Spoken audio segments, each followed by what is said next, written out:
How you doing, everybody? Just a quick Sunday morning stream. Excuse me, I'm going to be doing just a bit of editing for the next episode. It should air at midnight morning.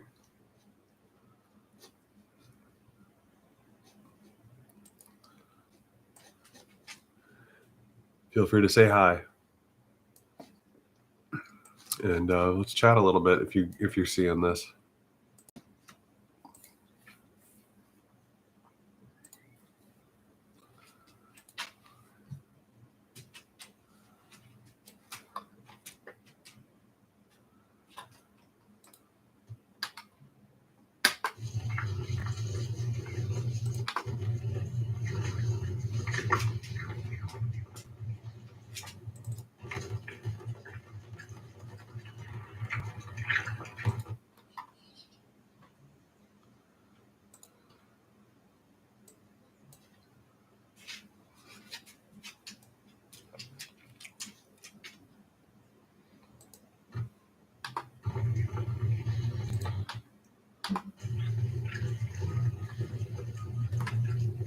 Pinky, what's up? What's up, Will?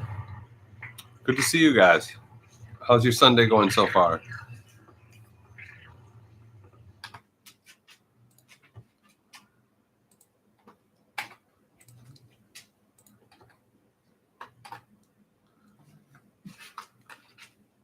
All good? Watching? Appreciate it. Pinky, you able to sleep all right? You've been working too hard again?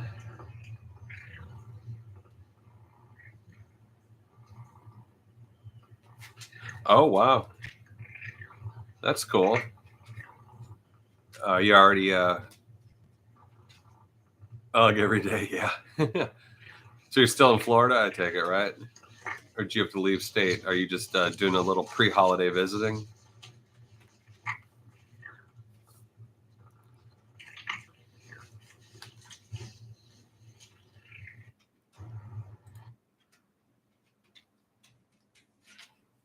Oh, well, you're a good granddaughter.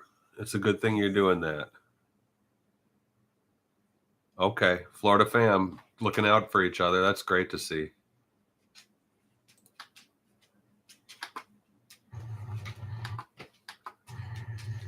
Anytime. It's great to touch base with you. I've been doing those really early morning editing sessions and missing out. But lately, that's pretty much all I've been doing. I've been really busy.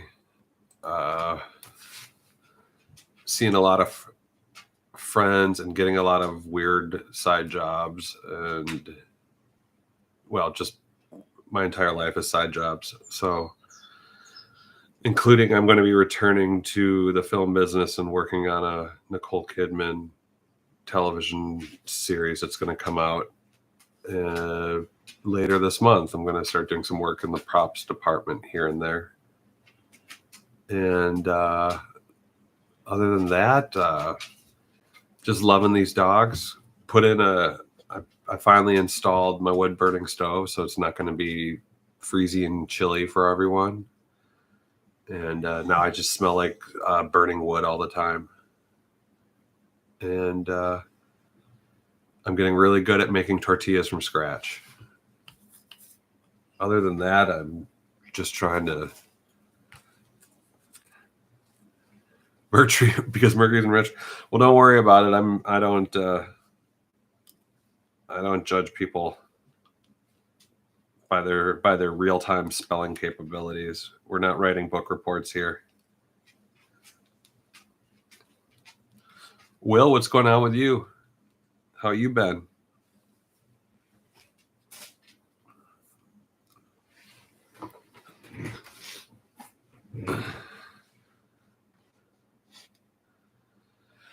Step one to making tortillas is get a tortilla maker. A tortilla press, I should say. And then it's there's a lot of little secrets to it. Sorry, I think my stove was belching smoke back in the wrong direction for a second. My eyes started burning a little bit. Yeah, homemade tortillas make life a lot better, and then you don't have to go out and spend, $60 on a Mexican dinner, a delicious Mexican dinner. You can just keep that home cooked vibe at home. Hold on a second, I'm going to adjust my stove.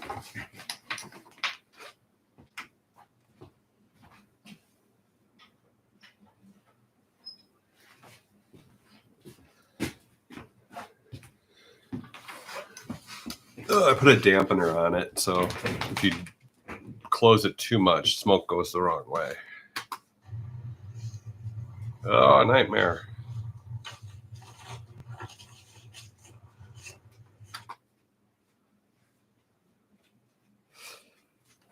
I know $40 on Wingstop. That's actually not too bad. I mean, if you guys filled up at Wingstop for $40, I should almost start looking at Wingstop.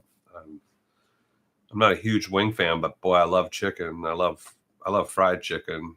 Here in Nashville, we got that Nashville hot chicken. We got all those hot chicken joints and hot chicken shacks. But my spouse loves wings, and I did some research, and a lot of people, even people that like had wing restaurants, swear by baking wings. And I got into baking wings for a while. And if you go low and slow in an oven, you can get amazing wings. They may not have the same like fried wing vibe that you're into, but I've had people, more than one person, say these are amazing wings, and I'm just baking them in the oven. So once you start looking at it like that, I mean, wings are just, low and slow, salt and pepper, a little garlic salt, a little garlic powder and salt and pepper. And then all that, I mean, if you're going with the standard wing-a-ding sauce, it's just it's Frank's Red Hot, and whatever, use what you want. But if you want the real deal, it's Frank's Red Hot to butter, 1-to-1. That's all wing sauce is red hot to butter. And you just pound. You got 16 ounces of red sauce and then a pound of butter, and that's it. And when you look at it like that, it's like they can get pretty cheap if you're making like 20-30 wings.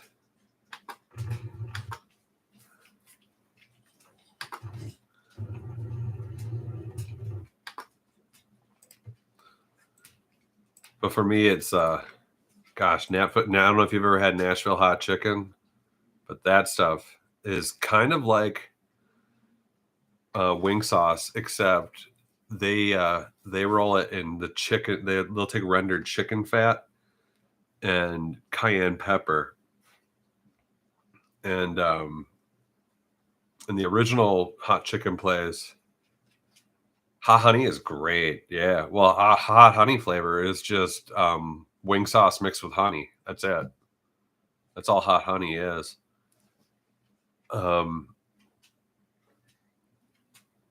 But yeah, I was Nashville hot chicken. I don't know if you ever had that stuff, but man, that when it's done right, it stops the planet.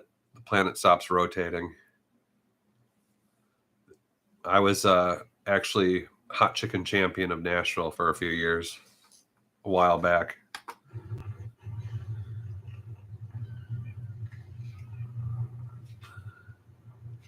It's not hard. Once you factor in that you can get really good wings from the oven and that you're not going to fry them, it's almost easy. And I used to make I don't know if you're a ranch gal or a blue cheese gal, but I used to make like a blue cheese sauce too. So you just instead of like a dressing, it was an actual like cheese sauce. And I gotta tell you, if I could, I would enter a wing competition.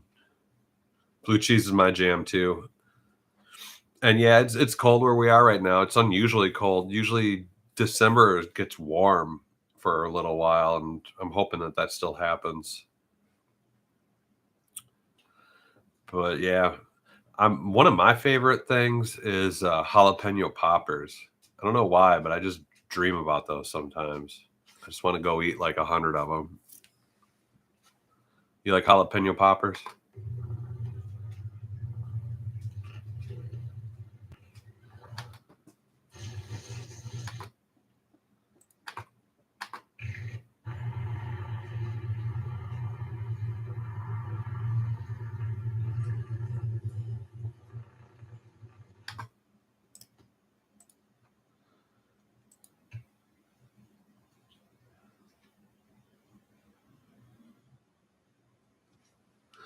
Oh yeah, Korean peppers. I can never Gwajiang peppers. Amazing. Yeah. Um, I also like those Chinese Szechuan peppercorns. It makes your face all numb. That's really good. But yeah, I will watch like Korean street food videos for hours and just salivate and dream and realize that Korea, as far as like snacky nam food that's really good, that Korea is literally 100 years ahead of the rest of the world when it comes to just delicious, crazy stuff to eat.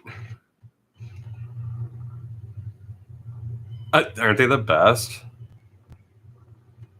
It's like their the sandwiches they make. They're unreal. Are you kidding me?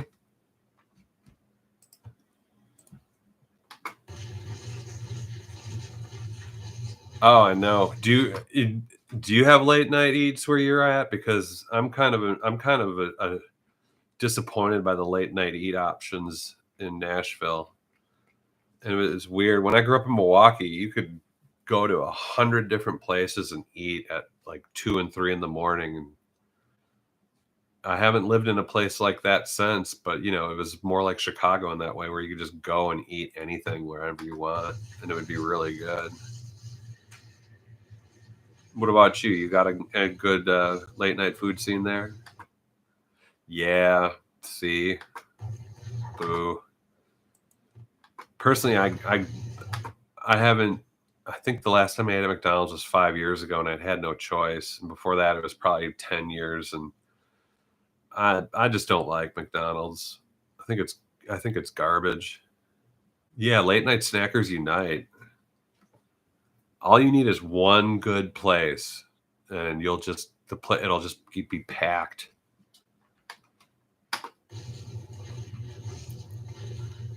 We actually did have a rib and soul food place that was open 24 hours for a while, a long time, but there was like a woman who was pretty old who was running it, and she passed away, and I have a feeling she wasn't making much money doing that. But yeah, getting some good barbecue late nights even sounds great. Yeah, Taco Bell hits a little harder. There's just more flavor there. I'm looking for flavor, you know.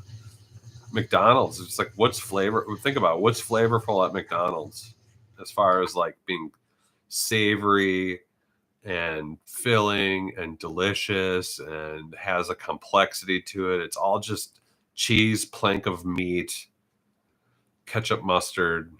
Yuck. You know, at least Taco Bell, you got the sauces.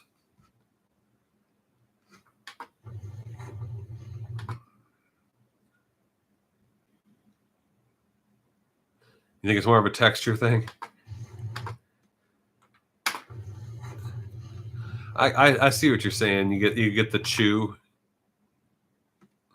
You get a better chew at McDonald's. Um,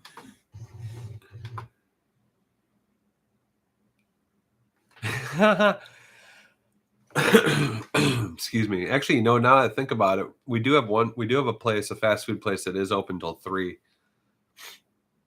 and they're pretty good. In fact, it's my favorite fast food. And I don't know if you have one down there. It's called Cookout Burger. That place.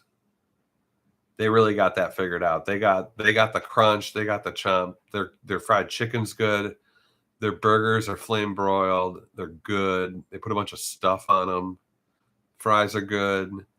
And then you can sub out your value meal. You can, when you do the value meal, you can sub out like fries for like a quesadilla or tater tots. They have like you you can, or you can even get like a little chicken wrap with your burger instead of fries. It's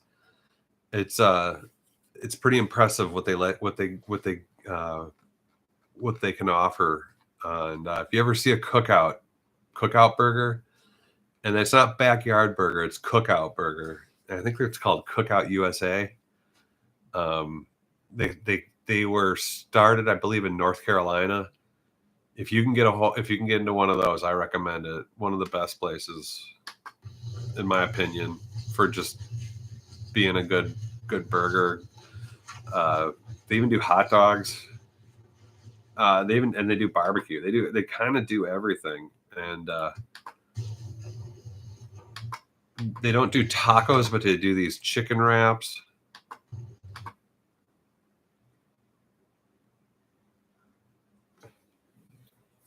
Well, sure, but if you're in Savannah, isn't Savannah like a huge food town? I mean, there's more things to do than eat fast food in Savannah. You got to go see Paula Deen. Doesn't Paula Deen have a bunch of restaurants there? And isn't it a big foodie town?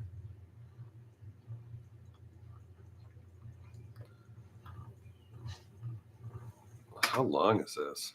Oh my gosh.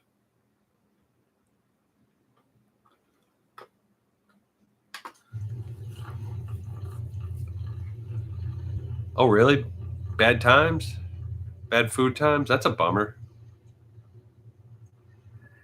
I've also I've also heard that Savannah is expensive. So I get it.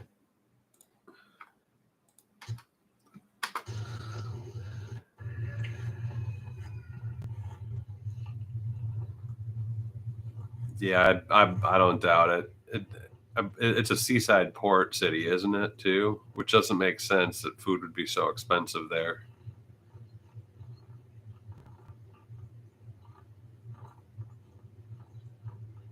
Look at Lexi cat. Cute little shit.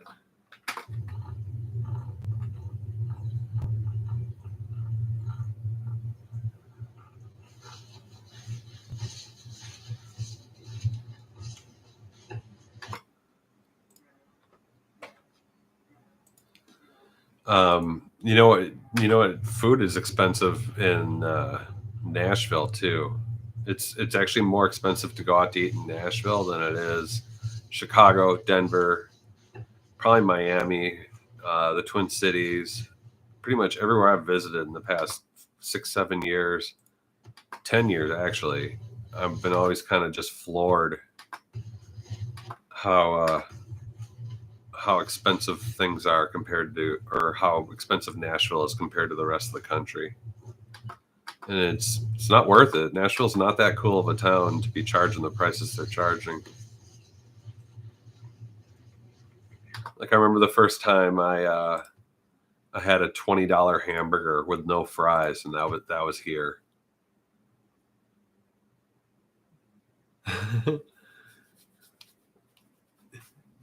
Were they stray orange cats?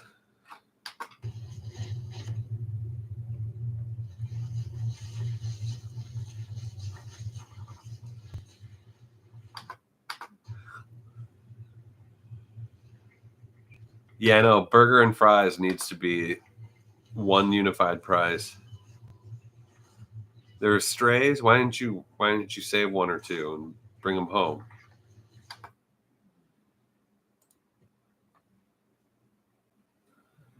Oh, some mama probably just had a whole batch.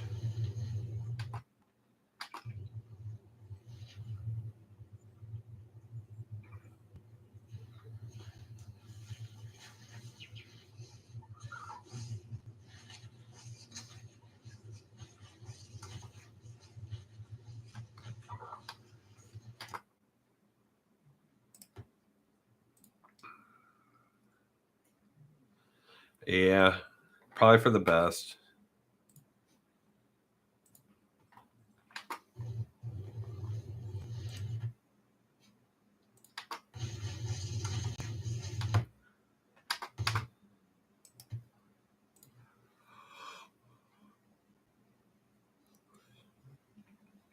You still can leave out little bowls for them, little bowls of food. Or do they make that illegal where you're at? I noticed a lot of places are making it illegal to feed stray cats.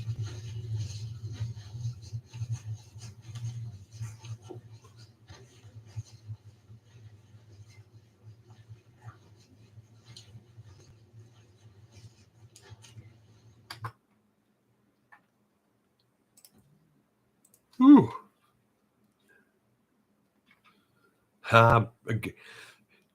You should start a YouTube channel and just film the orange cat gang.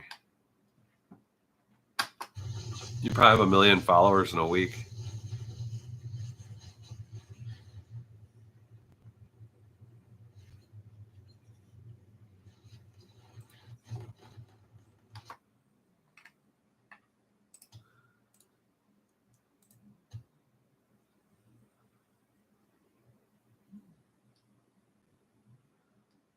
Yeah. The one progressive thing about Tennessee is we actually have an animal abuse registry. And if you get busted abusing an animal, you end up on that it's like a pedo registry. You end up they stared at you and you offered them raw food. They're probably in shock. They probably never had real seafood in their entire lives. But I feel like the one thing about Tennessee is that you see strays and I feel like they're probably a little bit better taken care of because people are less inclined to abuse them, knowing that they could end up on an animal abuse registry.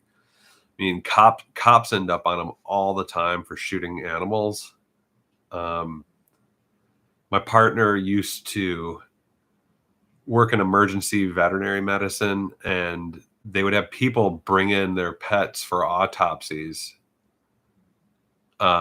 because officer so and so would say, "Oh, that dog attacked me," and then the veterinarian would trace the bullet trajectory and see, like, well, if he was jumping at you, how come the bullet went through the shoulder and the body? That could only mean that the dog was sitting down. And yeah, they cops will lose their jobs for that. Like get charged with a felony and end up on an animal abuse registry for the rest of their lives. And I think it makes them think twice. And it's interesting because I had a neighbor years ago, 2 doors down from me, who was a cop, and they were nice folks, and I really didn't mind them at all. But my old pack was getting out and would break out whenever I would leave, and they would go over there and my old pack like killed his 15-year-old cat that he grew up with as a child and things like that. And out here, the law of the land is if an animal comes on your property and starts attacking you or your animals, you're within your rights to shoot that animal. And they kept doing it, and they kept getting through my fence, and I kept reminding them like that. I understand what the rules are if you want to, and if they get out again and they do that, by all means, do what you have to do. And I just wanted to make them aware of that. And he was so terrified of being a cop shooting a dog, and he was like, nope, I'm not going to do that. And one, I think he just loved animals too much, and two, I think he was terrified of being put on that registry. and losing his pension. There's not much the police unions can do once you get charged with that. They can't argue that you didn't shoot a dog, especially if there's autopsy evidence showing that, like, there's no way the bullet could have gone through the shoulder and the body if it was lunging at you, things like that. So I'd say that that's a pretty effective law, at least as far as animal rights are concerned. I know how in some places cops are trigger happy when it comes to any animal that gets even near them.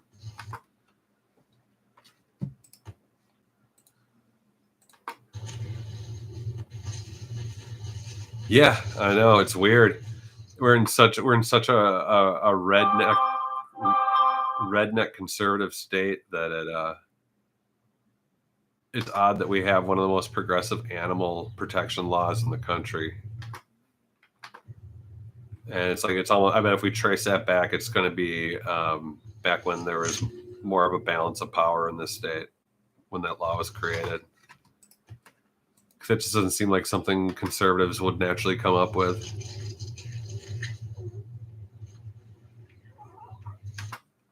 Aw, making little fun sounds.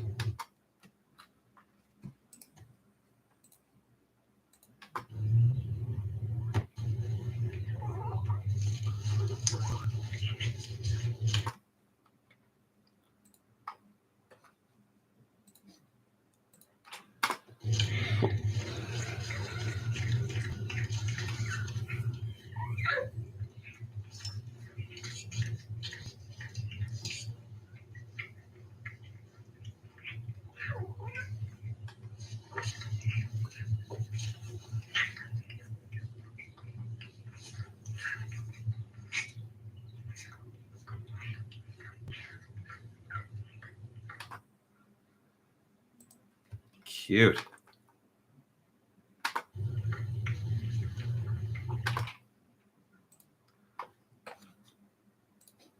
So, you got any big plans for the week coming up?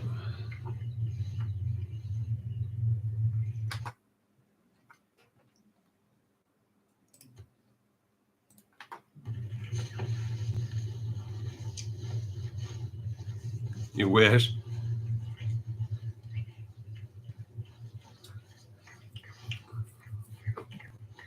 I have to fix my friend's stereo. He's got an old 8-track record player that isn't working too well anymore. I gotta do that today, and I gotta post a bunch of stuff up for eBay and Etsy and take some photos. I got a busy day ahead.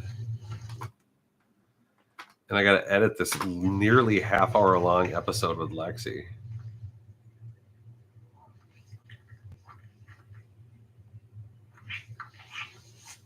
Sometimes we're out there for an hour and a half.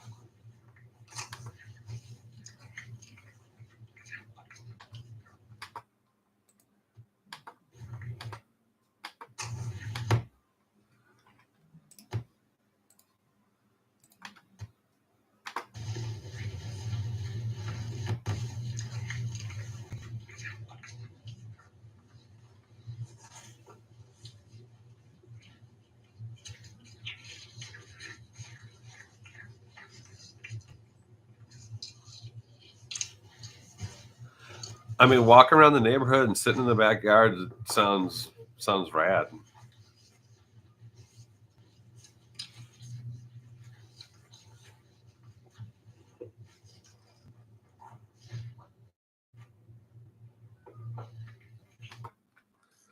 Sometimes I wish I could sit still, but I guess it's just not in my nature. I just got to keep doing stuff. I figure you only have opportunities to do stuff you love so much, And I feel like a lot of my life has been wasted by other people. And, don't get me wrong, I love to relax. But I just feel like if you have an opportunity, you should probably seize it more than not.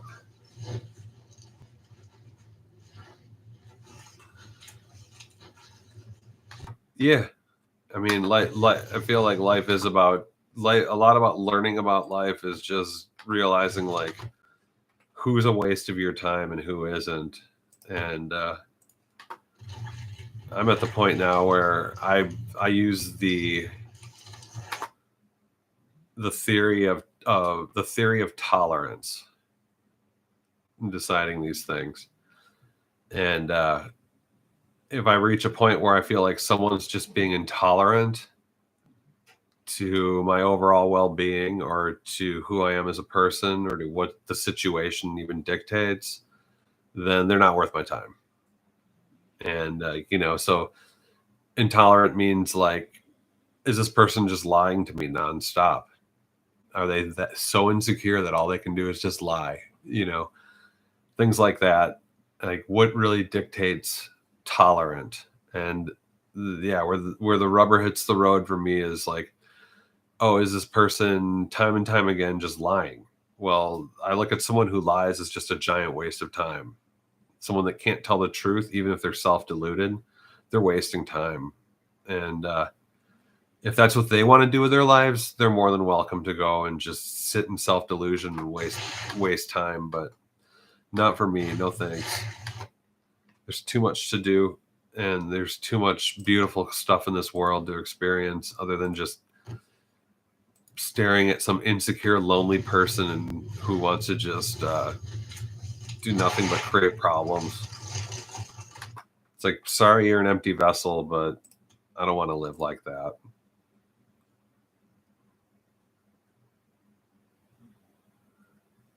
Yeah, family needs help sometimes, but like I say, you can apply the theory of tolerance to anything, including family. And as long as they're respectful of who you are as a person and that they're truthful to you, then yeah, the family deserves all the help in the world. The second they're not, and not in my opinion, you can only really forgive someone twice for the same thing. And if it gets to a third time, and they don't want to seek help, or they don't have enough respect for you to take care of their own garbage, then they're not worth the time. And it's a tough thing because it seems like a lot of abusive people like to rely upon but family always sticks together no matter what trope. And it's just like, that's not really the case. That's just another fantasy of Hollywood that's created the happily ever after scenario, which is just garbage in my opinion. There's no happily ever after. Not if there's only one party that's trying to be happy.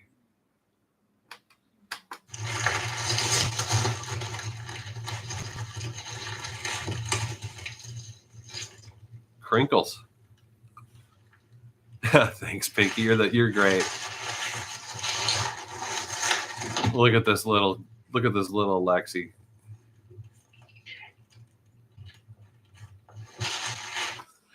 I mean, you don't even have to be doing well. You just have to be honest. Maybe you mean doing well in a different sense, but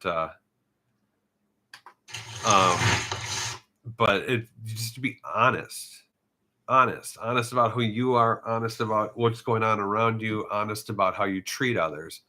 And there's too many people that always want to just overlook that, want to just not do that, but still want to waste everyone's time.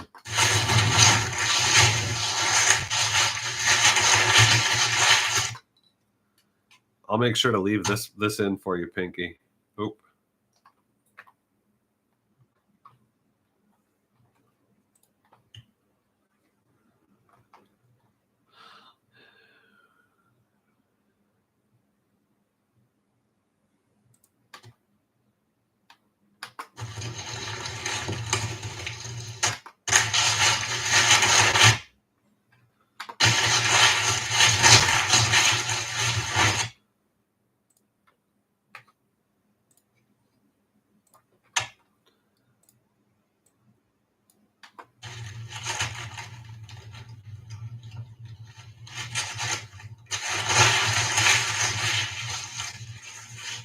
Into the thick of it, son.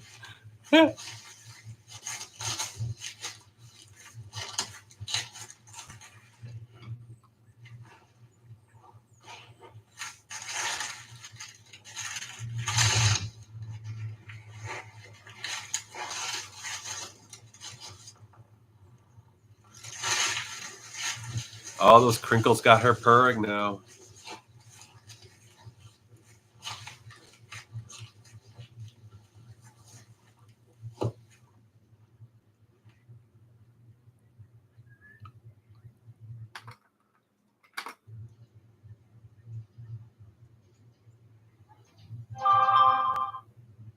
Ugh.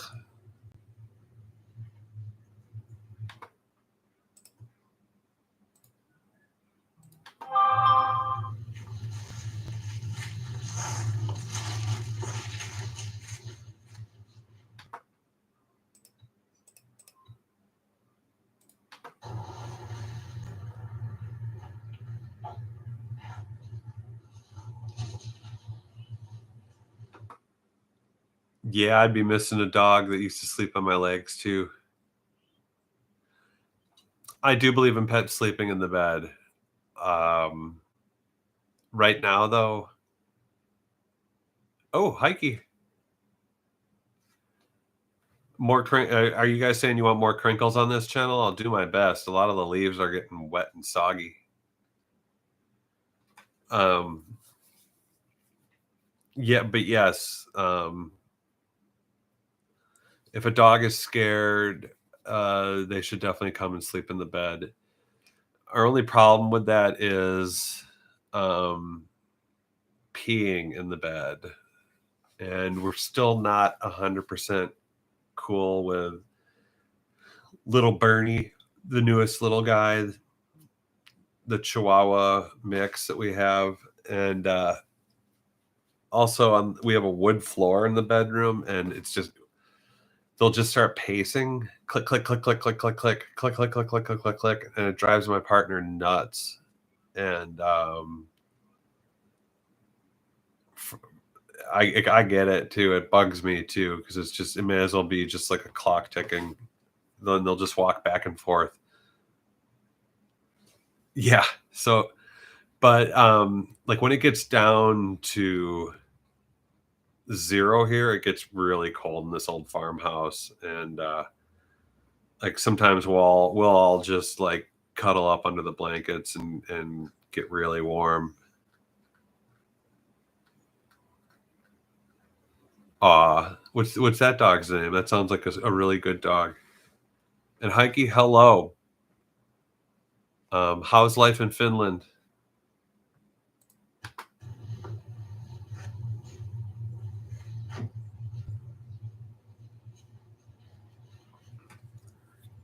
There's one of my rosemary bushes.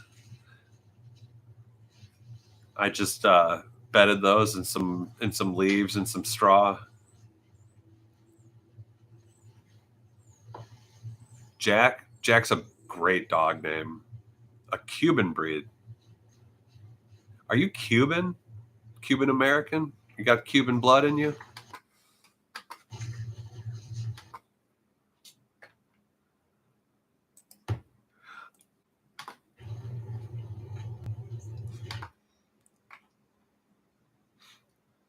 Lexi loves smelling my rosemary path.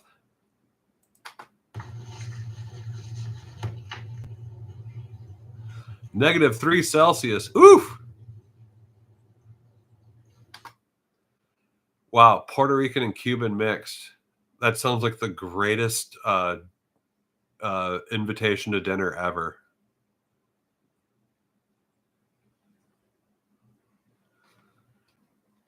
Wow, Heike, we got Pinky down in Florida wishing she was where you are. What do you think? Do you want to be where she is? What is the temperature in Florida right now? Is it 50 degrees?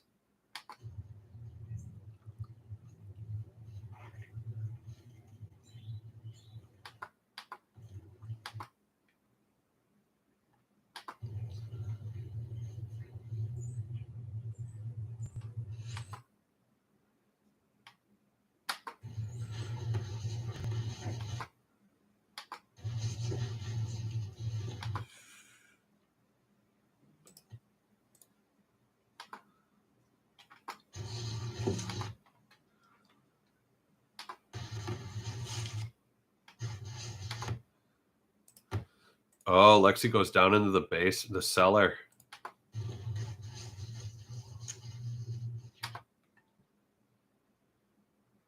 74 degrees.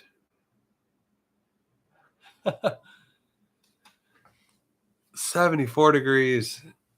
What do you think, Heike? It's 74 degrees in Florida. Would you rather be there or in Finland?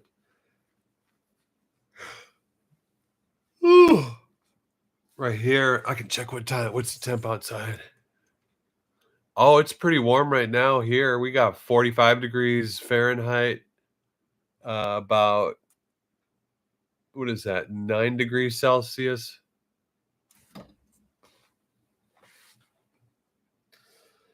Yeah, I know a lot of people like that, man. Like I've had friends that went down to like Arizona for college, and then all they dreamed about was moving back up north for, and they missed snow so much because it was just so hot.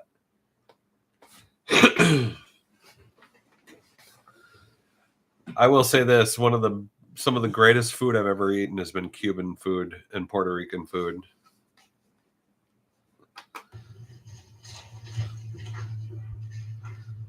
I wonder how this turned out. Shooting in pitch black.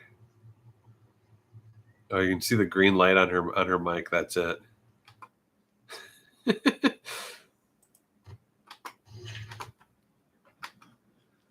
Oh, it's crazy. Vieja ropa. So good. Tan bueno. Que amiga.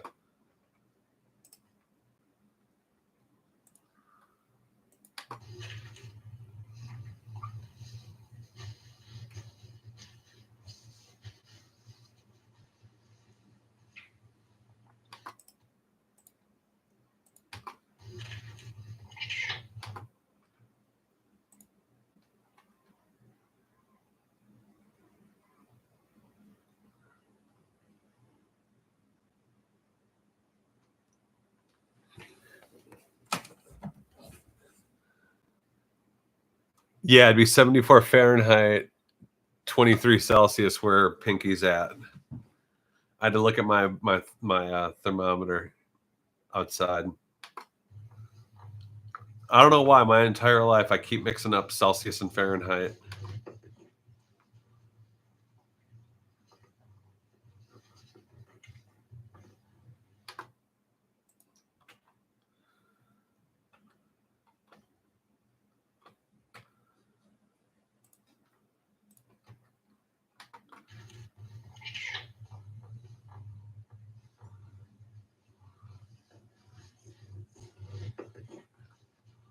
Heike, did you say you were in Pori, Finland, or what town were you in Finland?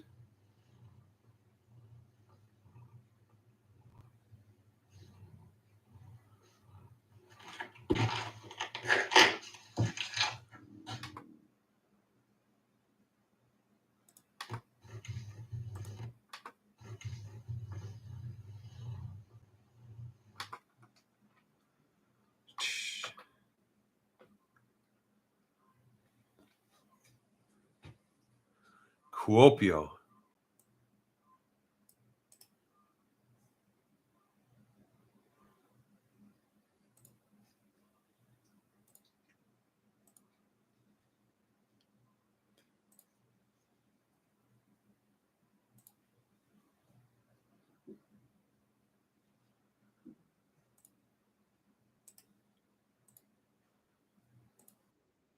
Kuopio. Okay, I wasn't too far off. Kuopio.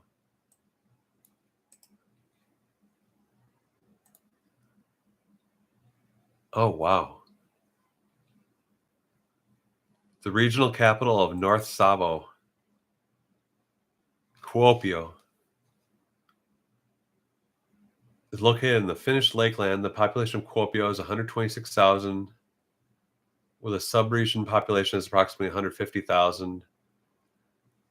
Eighth most populous municipality in Finland and the seventh most populous urban area in the country. Wow. Oh, it's in the middle of this. It's in the middle of the country too.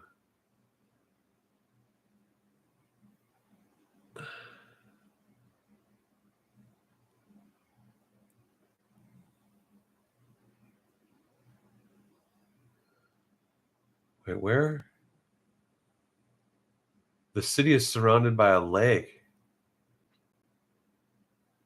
Wow.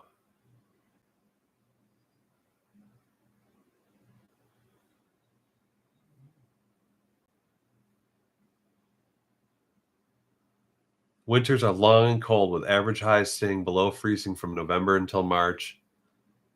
Summers are short and relatively mild.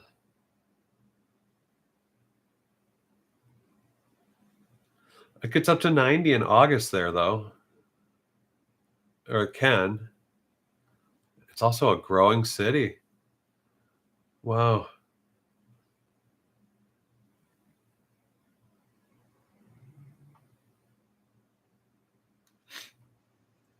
Wow, very cool.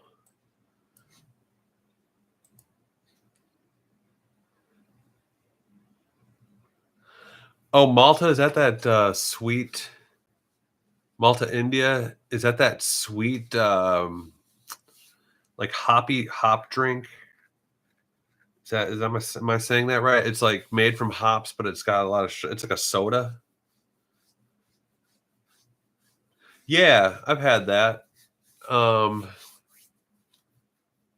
I kept wanting it to be a beer when I had it.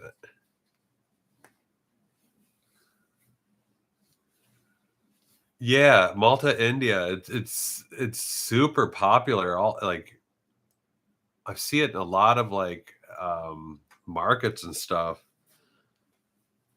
And it's like if beer was sweet, but it's not, there's no alcohol in it.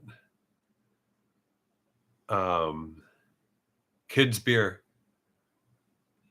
Yeah, they're intense. I don't think I remember like really nursing the bottle and really having a hard time finishing it, but it was more of just my palate just never had anything like that. And it was just somersaulting in my brain as I was trying to drink it.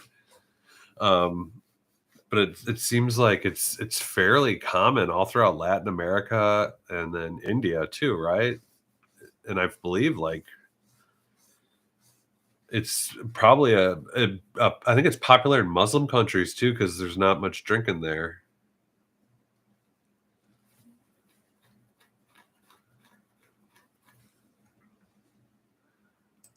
Malta, India.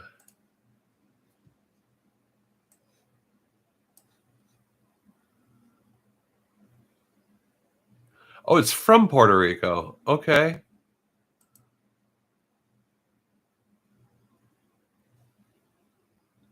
Why do they call it Malta, India if it's from Puerto Rico? Is it because all the malt came from?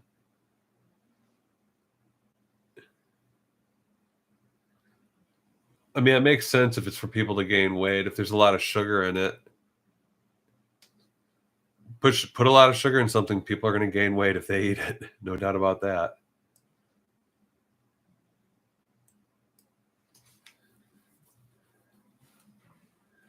I didn't realize it was made in Puerto Rico, though. I mean, I think I've seen other versions of it listed as just malt beer. Like they call it malt beer, but there's no alcohol in it. And I have a feeling there's other companies that make it. Oh yeah, they're all over the world.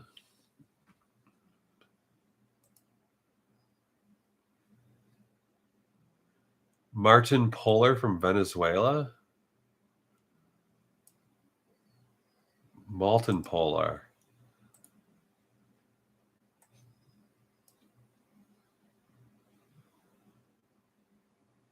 Yeah, is a leading beverage brand in Venezuela. Brews a malt drink, 100% non-alcoholic. Wild. It's like other than alcohol, and I mean, I guess non-alcoholic beer has malt in it too here. Um, People will take toasted malt and put it in ice cream shakes here, and then we call them malteds. Uh, I don't see those too much anymore, but it gives a like a vanilla milkshake and a chocolate milkshake a nice little flavor to it. Goya from South America, yep. Yeah, I or we also have malted milk balls, the candy. That's that's popular. People love that. Toasted malt.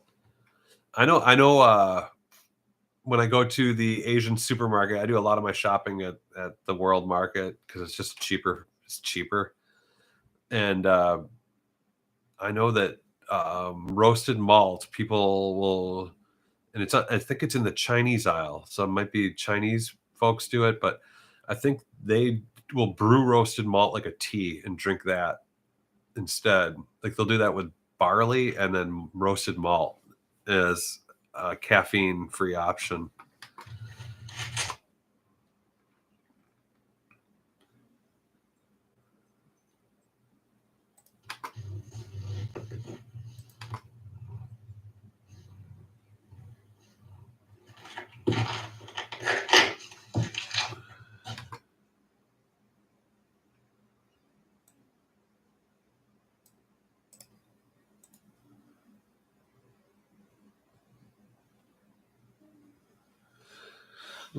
Yeah. Um, do you know what makes seafood sushi grade? Some people think it's making seafood sushi grade. It means it's some mega high quality seafood, and sometimes that's true, but all sushi grade means is that it has been frozen to kill any bacteria that's in it. Um, and yeah, I got I got my sushi addiction when I first moved here, and I remember going to the market and getting a pound of sushi grade tuna and getting the nori wraps, getting the roller, getting the wasabi powder, which you just mix with water, and then get some like a little bit more expensive soy sauce, and then of course the sushi rice. They always try to make it seem like that's really hard to do, but I learned pretty quickly that sushi restaurants charge probably about 1,000%. They mark up their product by at least 1,000% because that pound of tuna I could have easily made um 200 rolls, and it's 200, I mean 200 big fat rolls. There's you're getting such little seafood in there, and I had to go through the whole exercise of just making it myself. And sure, you can say I'm just an idiot and I don't know how to make sushi, but I was definitely pulling it off for the most part, and I was definitely buying the product. Um, you should consider it. Uh,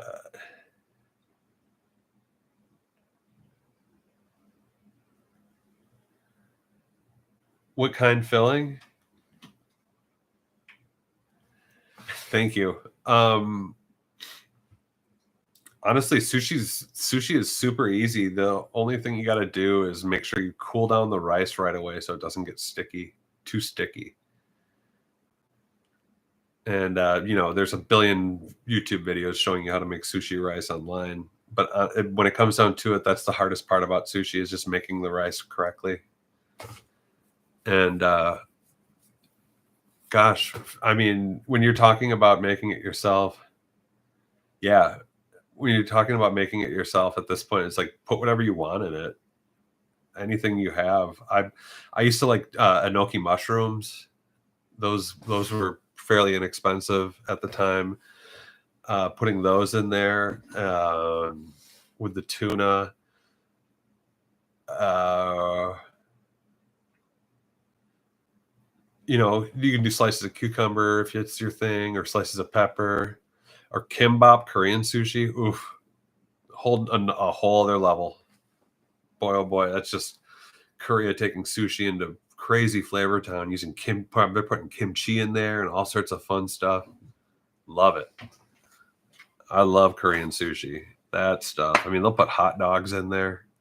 The craziest stuff. It's always good. I've never had a bad piece of Korean sushi. Yeah, me too. We actually for Thanksgiving went and there's a Chinese American restaurant that's just off the hook, and we went there. Oh, you like tripe?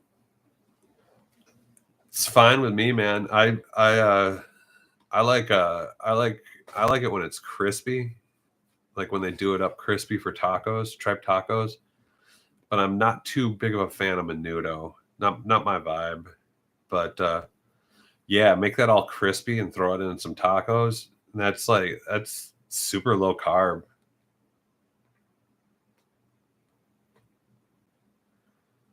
I mean, if they're washing it out right and preparing it right, it should pass right over your palate like anything else. And a lot of people don't realize like organs don't have any. They're totally carb free, and they're actually like super low in calories too. You like blood sausage? I like the black pudding. I've had that a few times when it's like mixed in with oatmeal and stuff, and it's got more of a vibe to it. But like really loose blood sausage, no thanks. And no, you're not gross. You actually have more of a refined palate than probably 95% of most Americans. And if anybody's got a problem with you eating it, they're the ones who have a problem. And they probably find McDonald's flavorful. Granny Paula. Holy cow, everyone. Granny Paula's finally made it, guys. We got Granny in. How you doing, Paula? How's life over in Pennsylvania?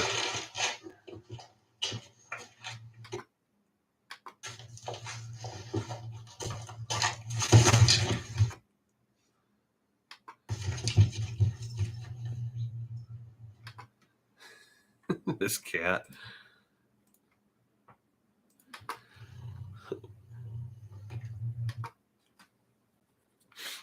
Freezing your butts off? I just put it in my little wood burning stove and my fireplace, and it's so much more efficient. And maybe I can even get a shot of it. I got myself a Ranger. And well,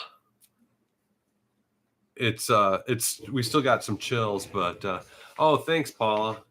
Yeah, I'm super happy about that. Will, why aren't you jumping in here, man? What do you like to eat?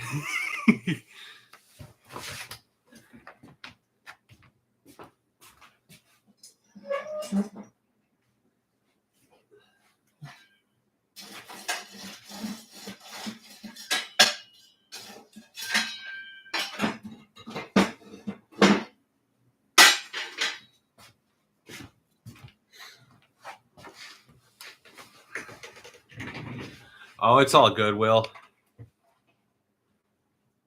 There's my well, I've had it for years, but I finally installed it. That's cool, man. Dude, respect to vegans and vegetarians. I ate raw food for about a year. I was probably 80% raw food for a while, and about 10 years ago. And currently right now, since my garden has just been going crazy, I've been getting into fermenting and going probiotic a lot. And I got to tell you, man, probiotic food really seems where it's at. But and I've been really cutting back on the protein, but as a result, I will get the meat fit, and I will just have to eat meat.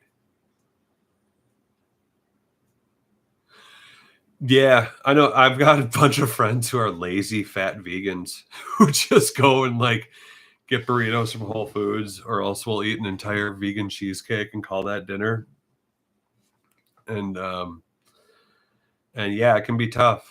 It can be very tough. Personally, I'm hitting the age that I've hit. I feel like, as you get older, you're supposed to eat less meat if you're gonna want to live. Yeah, junk food vegans. I know a bunch of them. I had a friend who he'd go and spend $1,000 at Whole Foods.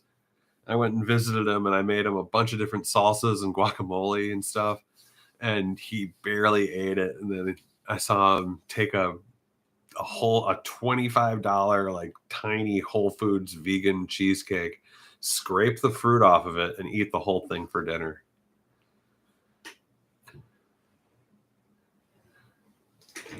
But good for you. Well, how about what's your favorite thing to eat?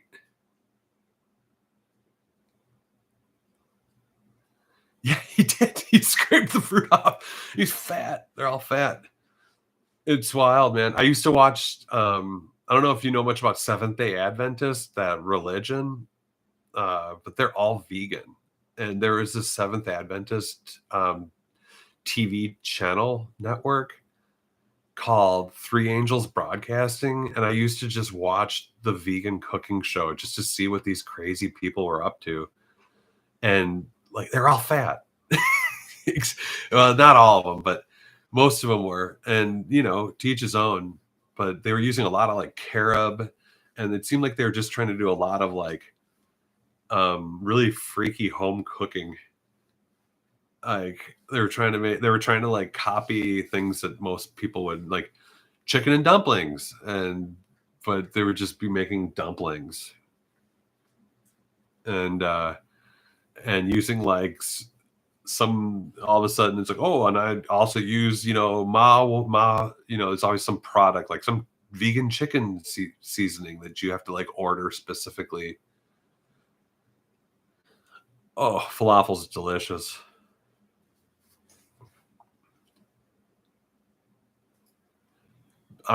We're huge bean eaters here. One, because it's a great way to save money, and two, they're delicious. Beans are amazing. I don't know what it is about beans that makes them so delicious, but you can do almost nothing to them. But as long as you're soaking them and making them from scratch, something about them makes them amazing. I love making bean burgers too. I know a great recipe for bean burgers.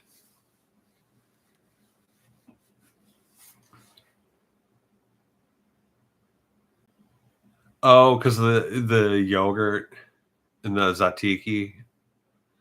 Yeah, I don't know. I'd almost make an exception for that, but I could see that. I could see that yogurt messing up someone. The Impossible Whopper. Yeah, the Impossible meat. I'm kind of I'm skeptical about it just because I knew for a fact the second I heard about it, they're just going to be packing it out with sugar, and they do. It's like got 20 grams per serving of sugar that you just don't need.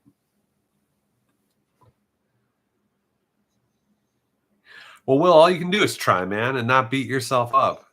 Your body knows what it wants. You like, hey, Will, you ever use TVP, textured vegetable protein?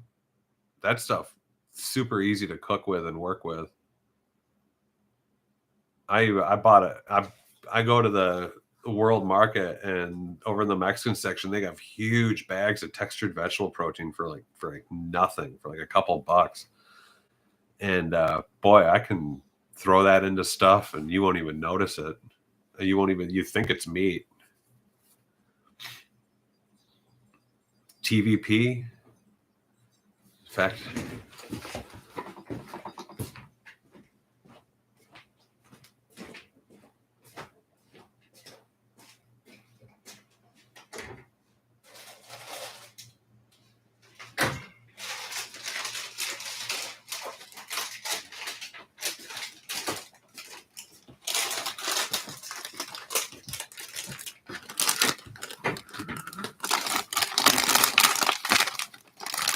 they call it carne de soya,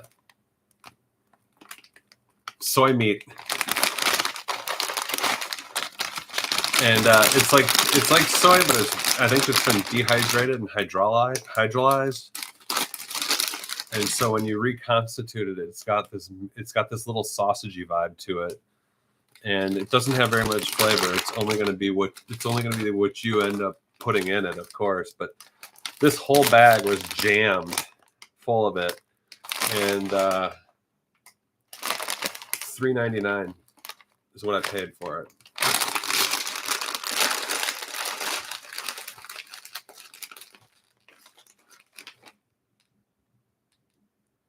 TVP is not good if you have kidney stones.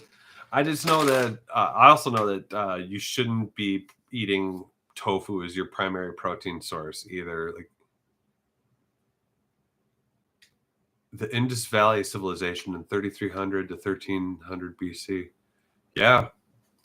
I mean, if you ask me, when you want to talk about like who really has vegetarian food figured out, and it's going to be the Indian cuisine and Indian culture, because man, oh man, did they have carbs figured out.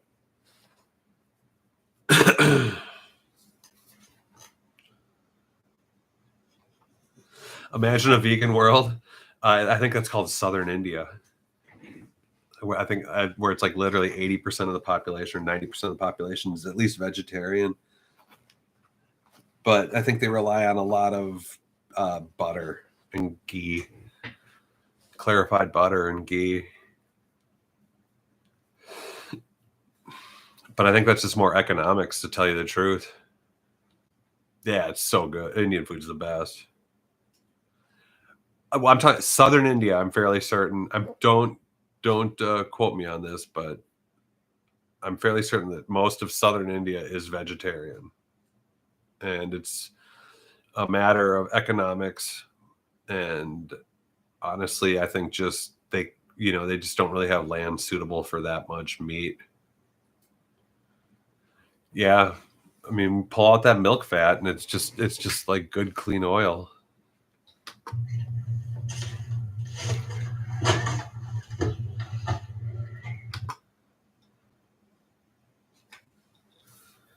I love naan bread, but I actually I make naan bread fairly regularly, and I don't use the yogurt. I don't put yogurt in it or butter. It is possible to make that stuff vegetarian.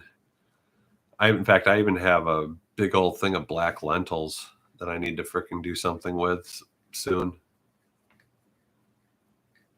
To tell you the truth, my whole problem lately is when it gets cold out, and Heike, maybe you can help me out understand this too. And Will, I'm not 100% sure where you're from, but when it gets cold, do you want to eat a lot? I don't know what it is about it getting cold out, and all of a sudden I feel like I have to eat twice as much as I'm used to eating. I would usually fast straight through till noon and wait for my body to tell me if I'm hungry. And at 6 a.m., I want to start making omelets. And it's something about cold weather making me want to eat. I don't know if you can see this. Both me and my spouse were planting some bulbs last week. Poison ivy. There weren't even plants around. It was the roots we were pulling out.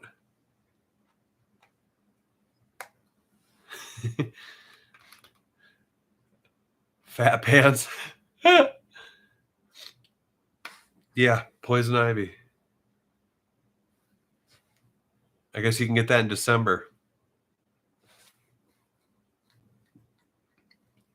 You think so? Because I mean, I'm feeling pretty. I mean, I got married. I'm like happy. I'm a happy clam boss. I'm pretty jazzed up on myself right now. I mean, do you think it's? I feel like I think growing up where it's been cold, I'm just so conditioned to eating. Carbs help with serotonin production. I wonder if I just need a serotonin supplement. Thanks, Pinky. So, thank you. Rice cakes. So, you think if I took a serotonin supplement, I wouldn't be so darn hungry? I mean, I was thinking, they say you sweat more when it's cold, and you're just not aware of it. I love those little those rice cracker chips. What are the popcorners? Those are great.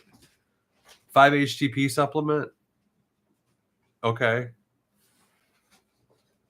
What's that do? I've started I mean, because I would get these cravings for meat, and they were so freaking strong. I was like, I would seriously be ready to like go and 5-HTP can be converted to serotonin in the body. Is often used for depression. Okay, okay, fascinating.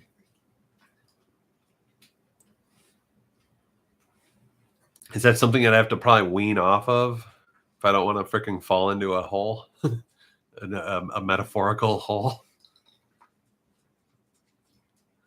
Okay, 5-HTP. I'm gonna go. I'm gonna get some of that. Thank you. A red lamp. Okay. Yeah, I mean, I was getting these cravings for meat, but I was literally almost vegetarian at points, and just thought like my body needs something, and then I started to realize maybe I have like a zinc or an iron deficiency, so I started taking my multivitamins, like baby chicken lambs. I need to go into the brooder. Sounds like a good idea.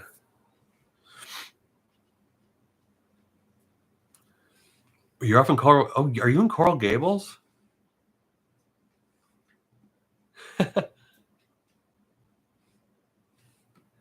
um, isn't Coral Gables where Marilyn Manson's family has those pizza restaurants?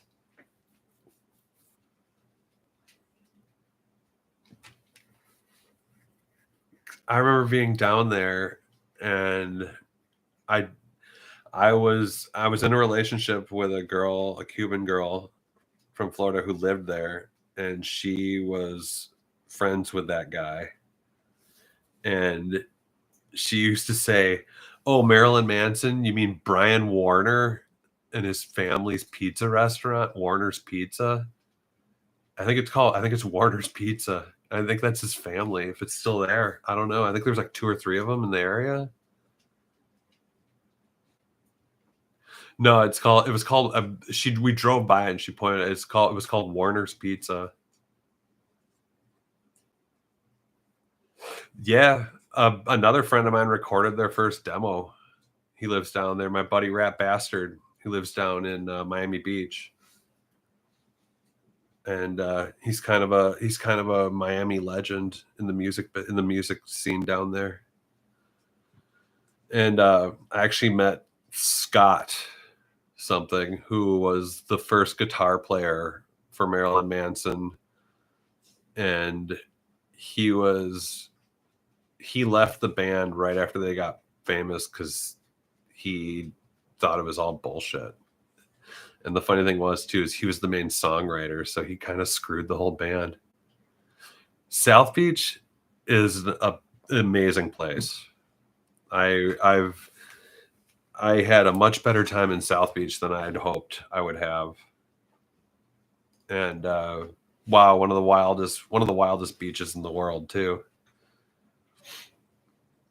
And I had more of a local scene through it. Like my buddy had like just kind of a little 2-bedroom condo. He wasn't like super rich or anything. So I kind of had more of a local take from it. It wasn't like popping Dom Perignon and riding around in Lamborghinis. It was like, you know, he had a Jeep. And he lived like a couple blocks away. But he definitely has a fascinating, amazing life. My buddy Rat. He still like tours with his band fairly regularly too. His band got nominated as one of the worst bands in the world in like 1989, and they're called the Laundry Room Squelchers, and it's just this big mess. It's pretty hilarious.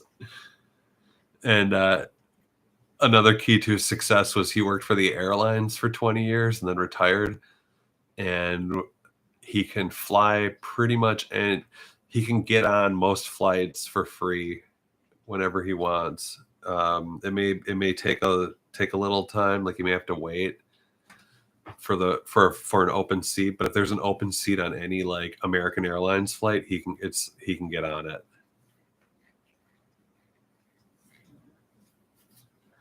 Yeah, I mean, we saw that super fancy crap, and for all I know, South Beach is a nightmare. The last time I was down there was 15 years ago, and yeah, I mean, the guy would literally put like a microphone inside of a beer can and roll around on the floor. That was it. That was him. That's what he did, and he became famous for it. I mean, it takes a lot to become nominated the worst band in the world. But he was also the sound man at a bar in Little Haiti called Churchill's, and that's kind of where his universe really was. So I don't know if you've ever been to Miami. I always recommend people try to get down to Churchill's and check it out over in Little Haiti. It's Little Haiti's just a cool area too. I mean, you don't want to be too conspicuous there, but everyone I knew that was from there and lived there was really cool.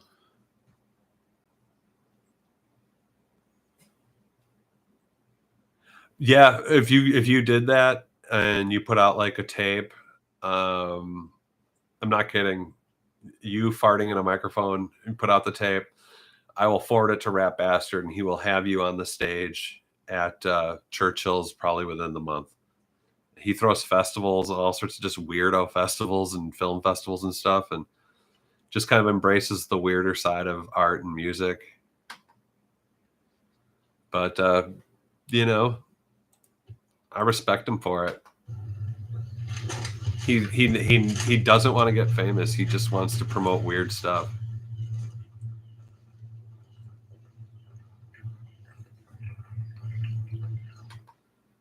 Look at this little girl eating some cheese on the steps.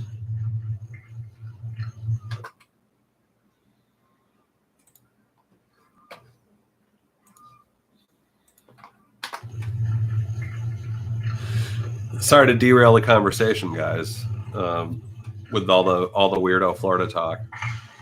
But there's a lot going on down there. On top of some of the best food I've ever eaten in my life. Yeah, check out the Laundry Room Squelchers or Rat Bastard. The gang's doing well. Thanks for asking. Rat, he is 100% an icon. Yep, exactly. Rat Bastard. His real name's Frank. The pack is doing pretty well. Stacy, I think we're in our third week of chemo, and it's like she's not even on it. Her appetite's great. She got zoomies today on the walks. Oh, cool. Thanks, Granny. Murray, I feel like Murray is actually just becoming more with it. Like his dementia is, fingers crossed, but he is becoming more playful and responsive. That or he's just really settling into the farm. Mama and Saphira are still the perfect animals. They're going to be going in for dental cleaning on Wednesday, so we're excited about that. I don't think their teeth have ever been looked at. And who am I forgetting? Oh, little Bernie, the Chihuahua mix we got.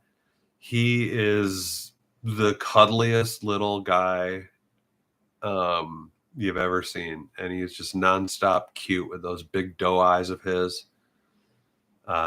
Can't not hold him and let him fall asleep in my lap at night. And everyone right now is crashed out like the typical nursing home we have. Oh, there's Mama being as cute as possible. There's little Bernie and Murray.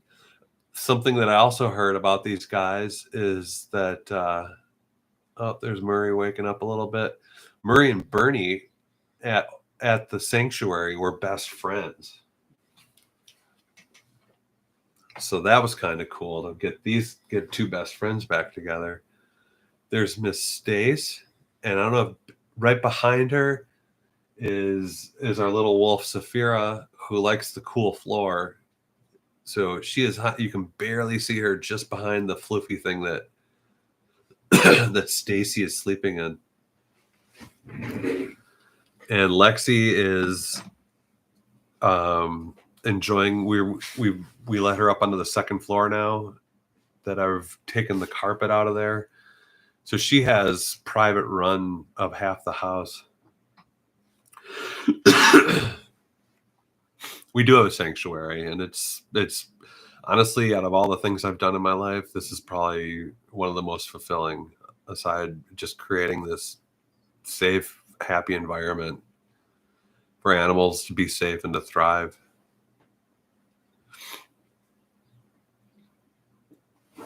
And yeah, it's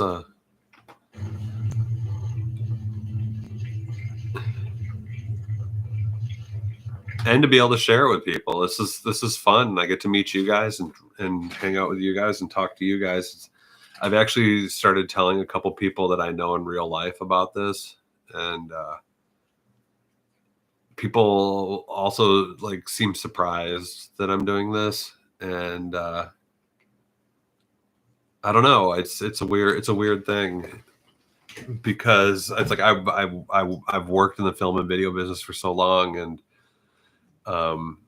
you know, I know so many people trying to make projects happen and stuff like that, and like they have their dreams to make stuff happen. And I have musician friends that want to make things happen, and the only way you're going to do that is through the media of video. And if you don't have regular content to produce, chances are you're just going to run out of gas unless you really hit some like magic lottery number with your material or your content.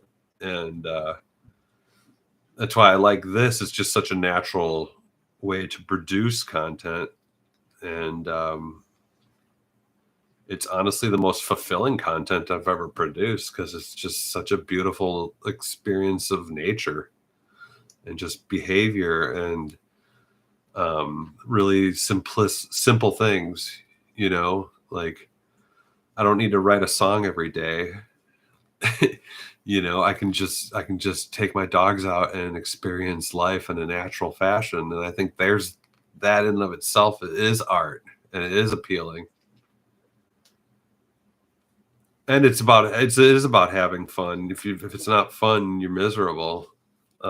Like right now, the thing that makes me miserable about my art is I will go outside sometimes and to shoot like a dog or a cat's I'll shoot the dogs or shoot the cats. And what'll happen, I'm 25 miles from the airport, but all of a sudden, like 6 freaking American, and they're so low that I can see them, like 6 American airline jets in a row. And they're going up in the air, and they're really low, and they're so low that I can tell they're American Airlines jets because they're all red, white, and blue, but it's like literally one after another. So I'm out there for 20 minutes. I'm just hearing jets fly over my freaking farm.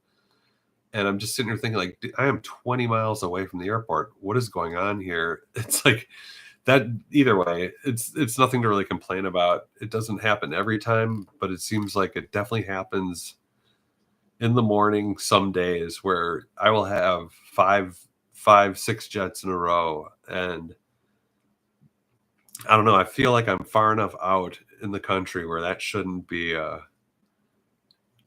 situation where there's some jets, like literally they look like they're barely under like 3,000 feet, just ripping right over. Like the darn near can look straight up, and there they are. And it got to the point where it bothered me so much, I actually filed a complaint with the FAA. And we'll see if anything happens. I don't know. I doubt it. But it's like I feel like I shouldn't be preoccupied by a jet, by airplane traffic.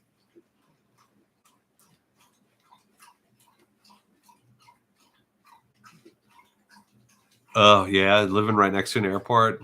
Just, I mean, I'm trying to just get nature. You know what I mean? I'm trying to capture nature. We don't have too many cars going by necessarily, and yeah, I just some. I mean, when you see my place and if you saw the area I live in, you'd be like, "What do you mean you have that jets flying overhead?" Yeah, it's not even a real problem, but it's just the one thing where I'm just like, really? Like who in that control tower is sending these jets on that heading right after takeoff? And why does it take them 20 miles away from the airport before they start their ascent? It's true. It's true. And I'm not even asking for them to stop. I'm just asking, like, why is this the case where there's literally five or six in a row?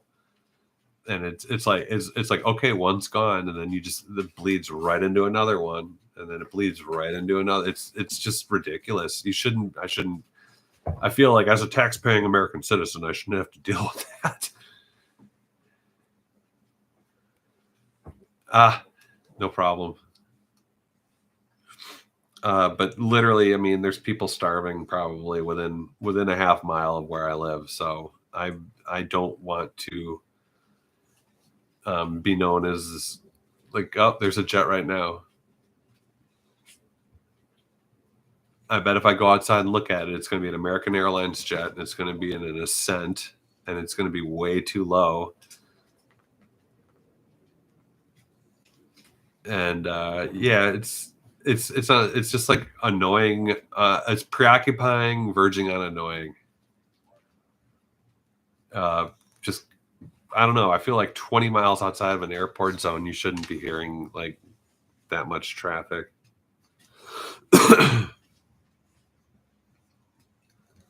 Especially since I'm like boosting up the audio too, because I want audio. I don't know if you know, but the audio is boosted on my videos on purpose, so you can hear the nuance of the animals. I mean, that's the soundtrack. That and um, the farm next door. Like, I want nature making this sound, not a bunch of like jet engines, which personally I think are just annoying. That sound is annoying. It's not even a cool sound. It's just garbage static. We said drones. Here's one. How do you guys feel about that healthcare exec getting shot in New York City?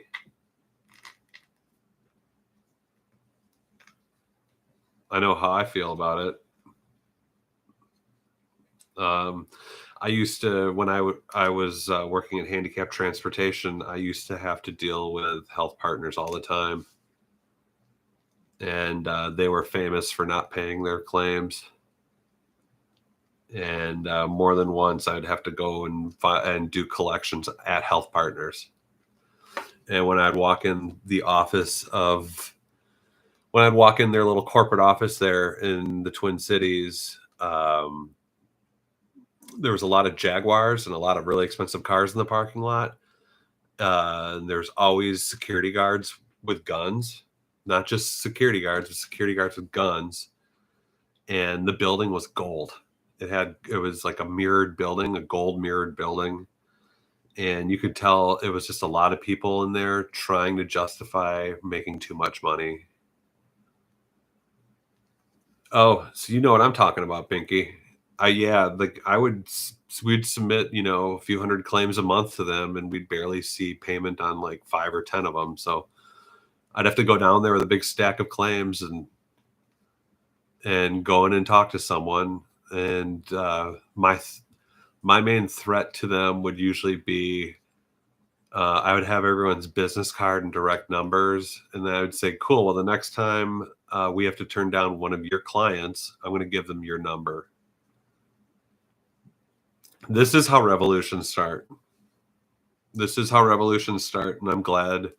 I'm glad the ruling class is feeling a little bit of heat for once, because watching them justify the whole reason I'm in Tennessee is because the company that I was running the entire industry got defunded in 2004 by the Bush administration.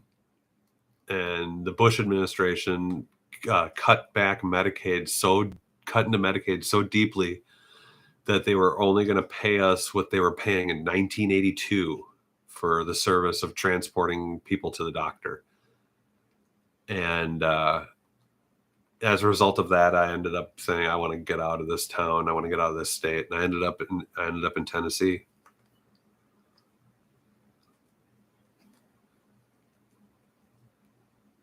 Yeah, people shouldn't say what you want about the benefits of capitalism providing you 50 different flavors of Pop-Tarts, but yeah, when it comes down to it, certain things should not be capitalized or privatized for profit.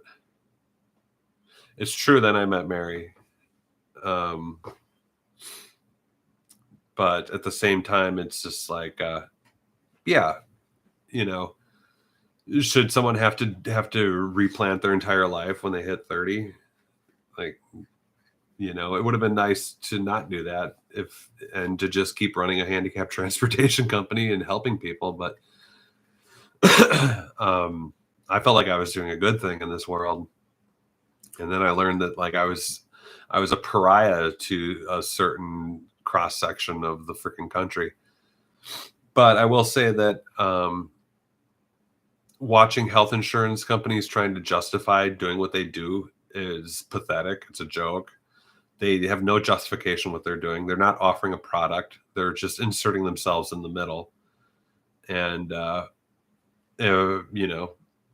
what happened, and I'm not necessarily bummed out about it happening. And what made things even more interesting is the fact that when they interviewed his wife almost didn't even care. And sure enough, they've been separated for a while. So you can tell where darkness lies, and darkness lies in the souls of people that are money hungry and money soaked. And CEOs of a lot of companies are just money soaked losers, as far as I'm concerned. And when it comes down to it, if chances are that you are going to rot and be homeless in the streets versus giving that person a blanket, you can tell those CEOs are going to let you rot because they don't want you to have a blanket, not if it costs them a nickel. And I don't know how any of these people justify who they are or what they are.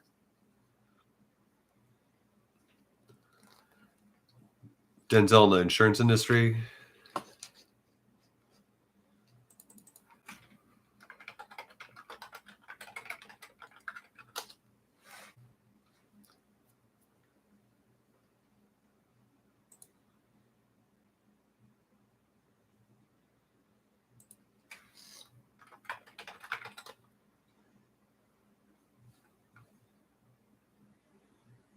John Q.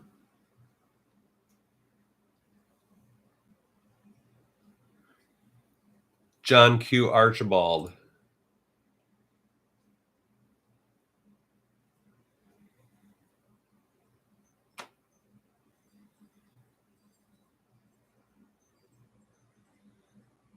Jeez. I just read a little synopsis of the movie. Yeah, his son wasn't treated for a severe asthma attack. It's based loosely on the real case of Henry Masuka, who took hostages in an emergency room when his son wasn't treated for a severe asthma attack. He was shot dead in response, and his weapon was revealed to be a pellet gun wrapped in a towel just to scare the hospital into saving his son. You'd be amazed the stuff that I have seen happening to handicapped people and to people that needed help. I had PTSD from it, from the years of doing what I did. Like, I got diagnosed for it, and it was good that I got out of that town. But I'd be lying if I didn't say that I've seen more than one cop or one hospital security guard um, clubbing handicapped people in the head with their batons, like people in wheelchairs and stuff like that, and or taunt them, torture them. The exact opposite of what you'd expect to see. Yeah, it made me really aware of, like, if they ever arrested anybody in a wheelchair or anybody handicapped, I'd have to go pick them up, and a lot of times, like, I was helping them out. I was ACAB on a lot of it. So, but yeah, they don't care. They don't care if you're in a wheelchair, and they don't care if you're handicapped. And I'm sure you guys are all well aware of that. They will brain you or knock the crap out of you, cold cock you.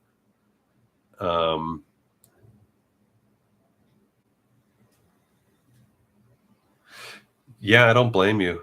It is all crappy and evil. But healthcare shouldn't be privatized at all. It should not be for profit at all. It just shouldn't.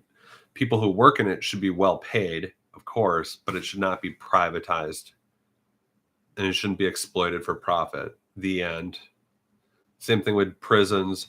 Same thing with like things like any sort of heavy infrastructure that actually serves common good on a daily basis, such as like sewage plants, water purification plants, things like that. None of that should be privatized. None of it. Inserting some shithead in a desk who wants to sit at a desk all day is never, ever going to make something better. Oh, I know it's happening anywhere, and it's like when you really get down to like the the core of what um any sort of right wing pro supply side fathead has as a solution. It's just going to be that. Oh, here's the boring answer: we privatize everything. That's how you get stupid crap like the insurance industry, period, which is a freaking scam to begin with. And when you look at the history of insurance in insurance industries, the largest boom in insurance, believe it or not, was homeowners insurance. And that happened during, get ready for it, the Civil War. That's when the first insurance industry boomed in America. So people could get their homes rebuilt during the war in case it got burnt to the ground or destroyed.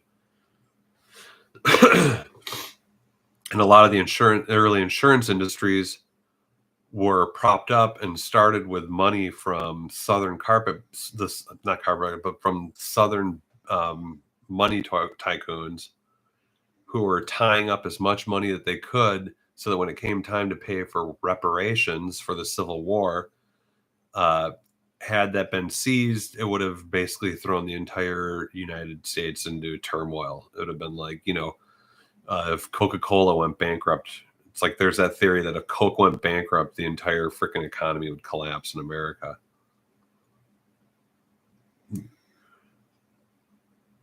Yeah, medication is over expensive. Is it over expensive in Finland too? I would hope that Finland. I mean, you're in a country with universal health care.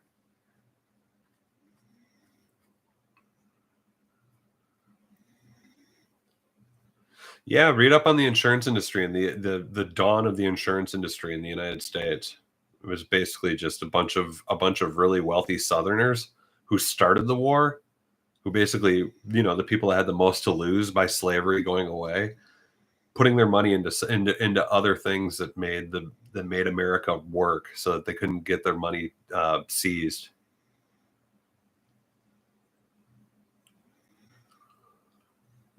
Yeah, it is tiresome, and it's just a big old freaking game. You guys know a lot about Star Trek? Anybody out there Star Trek nerd? Oh, versus Canada.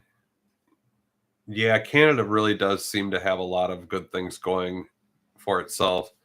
It's a shame the cost of living seems to be really, really wild for a lot of people there. But at the same time, um, medical bankruptcy isn't a thing. 500,000 people in the United States go bankrupt every year from medical bankruptcy. It's actually cheaper to go to Singapore, stay in a 5-star hotel for 6 weeks and get a heart operation done than it is, and recover in a 5-star hotel, than it is to just go have that same procedure done in America and get kicked out after 2 days and have to like go home and recover.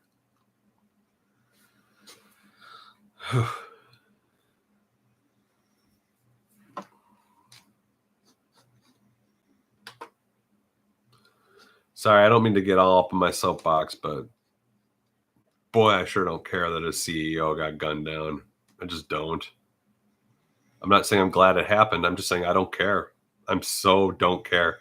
Because you want to know what? He doesn't care about a lot of stuff either. And he didn't care about a lot of stuff, but I'm sure he walked around acting like he did.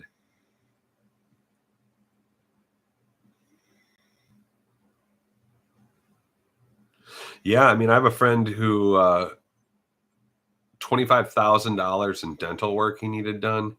He ended up just going to Mexico, getting it done for about 3, and then ended up hanging out for a couple of weeks, and you know, worked on his Spanish, and then ended up having a great time. And oh, his dentist was so against him doing that, and you can tell. And Matt and my friend Matt basically was like, yeah, well, you know, the guy doesn't have much of an argument.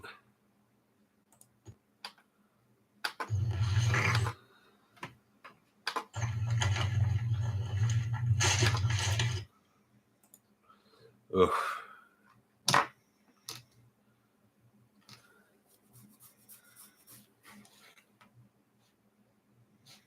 Yeah, I mean, it's funny because, you know, someone will have to serve time for stealing medication or for stealing food to eat, but as long as a guy's got a suit on and is sitting at a desk, he can kill 1 million people and no one will go to jail. It'll just probably, they might get fined eventually if things catch up.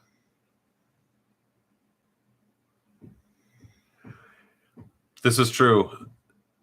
You always have to do your own research and think outside of the box and realize that United States exceptionalism is a joke. Just this year alone, they put out, I think it was the top 20 places to live in the world, and the United States did not make that list. They didn't make the list. So it's, when people want to pump American exceptionalism, I'm kind of at the point where it's obvious that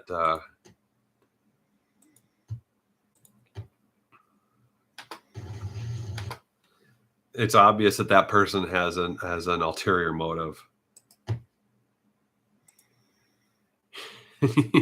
You like that plant? It just withered away for the year about a week ago.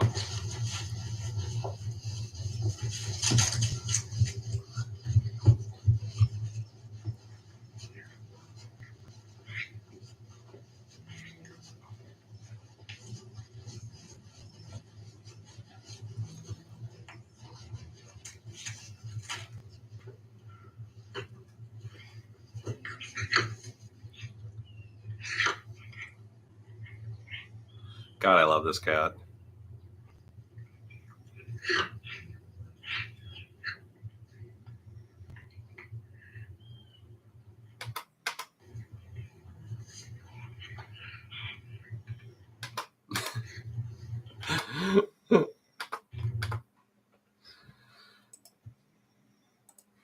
You can tell she still misses the days where she could run around on her own out here. You poured pickle juice in your bedroom plant and it hasn't died? Yes, Lexi's 17.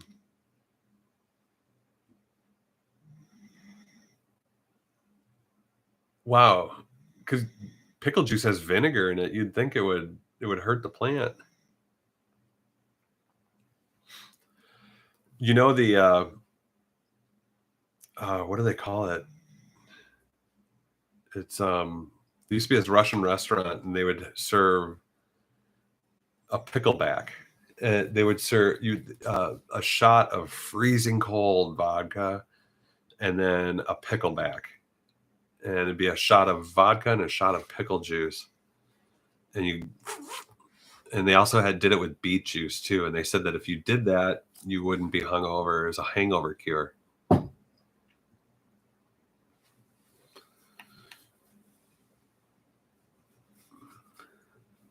You know, you can just add more cucumbers to pickle juice, and it'll just turn into pickles, right? You can add more stuff to old pickle juice.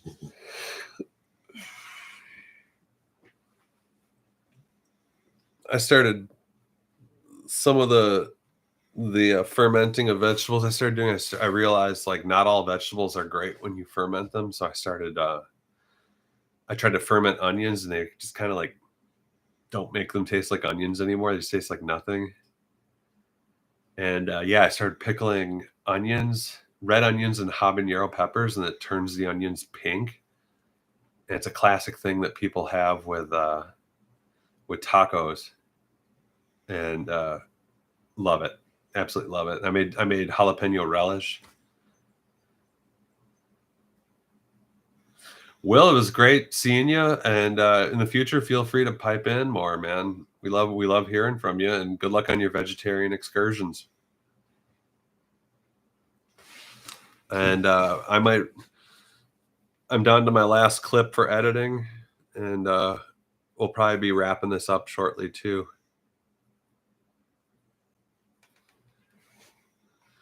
A pickle buffet. Oh my! I've been enjoying. What should I say? Chimichurri.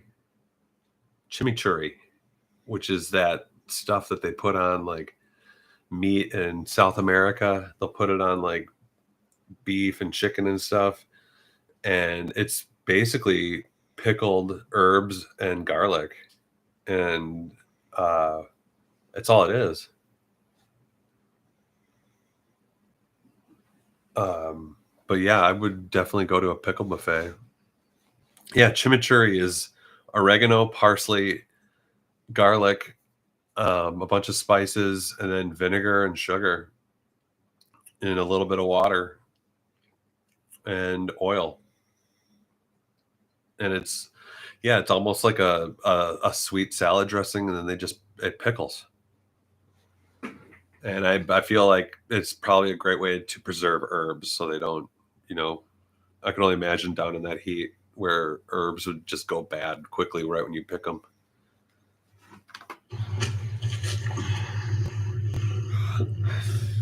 Oh, girlfriend's gonna get some more cheese.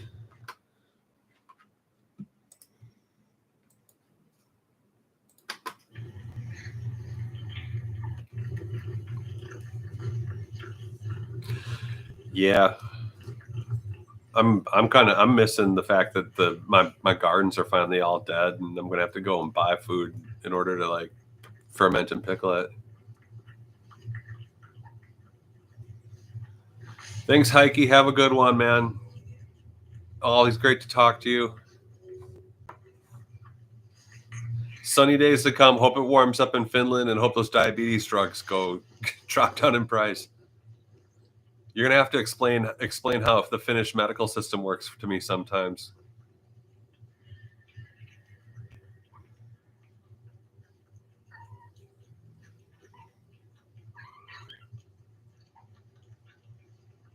Oh, December 6th. Happy December Finnish Day.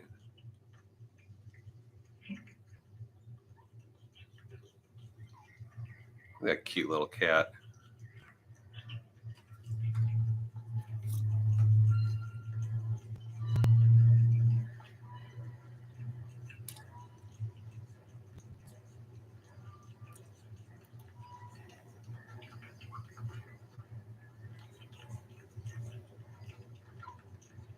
Independence from Russia. Bravo.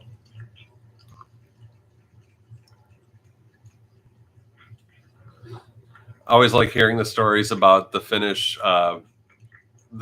like polar fighters that just clobbered the Russians during World War II. Like completely outnumbered and just clobbered the Russians, like and did it on skis.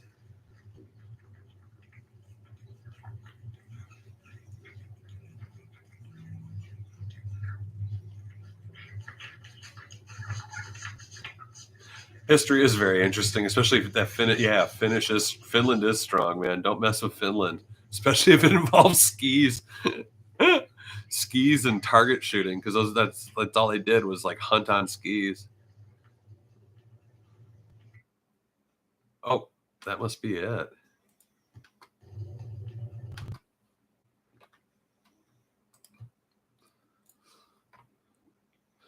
Well, I'm probably going to end this too. Pinky always great, Hikey always great. Granny, it was great finally getting you on here. You're always a treat to chat with. And who else do we have on here?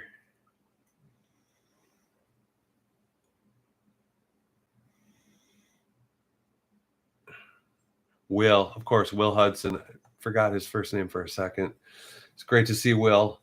And I hope you guys have a great week ahead. I'm going to just keep doing what I do here and maybe drop in for an editing session every now and then. And if I don't talk to you before the holidays, which I probably will, have a great one.